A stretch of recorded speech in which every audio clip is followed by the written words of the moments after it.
I am here with Hernando de Soto, the man who discovered the Mississippi in 1539 when he set out for North America. Thanks for having me, Ryan. No problem, Hernando. Thanks for being here. So, what was it like discovering the Mississippi? Well, when I discovered it, I didn't quite know what I had stumbled upon. We ended up using the Mississippi River, Mississippi, to cross into present-day Arkansas. We had to cross in the cover of night because of Native Americans patrolling the river in the war canoes during the present day. So you had no idea that you had made one of the biggest discoveries of your time? Well, not at first, but I slowly discovered the importance of the river. Is it also true that you were the first European to document the Mississippi? What did the drawing look like, and what elements of the river did you show? Yes, I was the first European to document the Mississippi. The drawing showed my men and I approaching the Mississippi and finding a group of Native Americans camped by the river and standing in front of their teepees. We ended up making peace with them, and they let us cross. So, Hernando, you were born in the early 1500s, correct? Yes. And you were born into a noble but still poor family in whereas de los Caballeros, Spain, right? Yes, I was.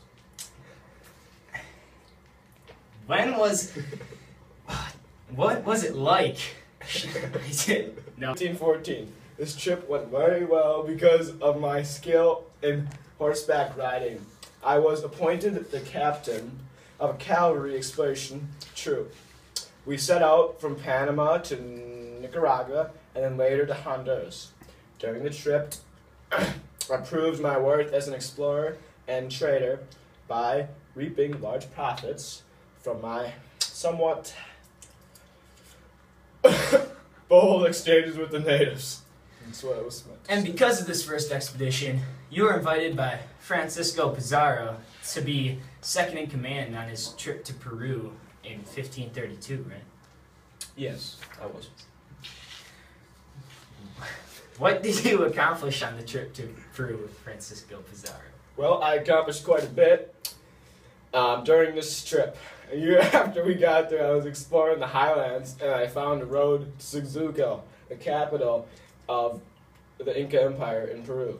This road helped me to plan and execute a mission to capture the city of Suzuco, and in the process played a fundamental role in the conquering of the Inca Empire. After the expedition, you settled down with the daughter of your former patron, Davila, with a grand sum of 18,000 ounces of gold, right? Yeah, but that life did not entertain my interests, and then I soon became restless. I ended up selling everything I owned in order to purchase a fleet of 10 ships and 700 men to go and explore the Americas. And when you set out for the Americas, you stopped at Cuba along the way, right? Yeah, we ended up being delayed at Cuba because we had helped the city of Havana recover after the French sacked it. So when were you able to finally make it to the Americas? Well, we set out for Florida on May 18th, 1539, but we arrived in Tampa Bay on May 25th, 1539. And on this trip, you stumbled across the Mississippi River, correct? Yes. While in search of the famed riches and fertile land that other explorers had allegedly found there, we made our way through Florida, then Georgia, and Alabama, and finally Arkansas. In Alabama, my men and I fought the worst battle of war of our lives. We fought against the natives in Tuscaloosa and barely arose victorious. After that, we discovered the Mississippi while crossing into Arkansas. And that was your last trip before dying in Faraday, Louisiana on May 21st, 1542. Yeah, that was before I died. Yeah.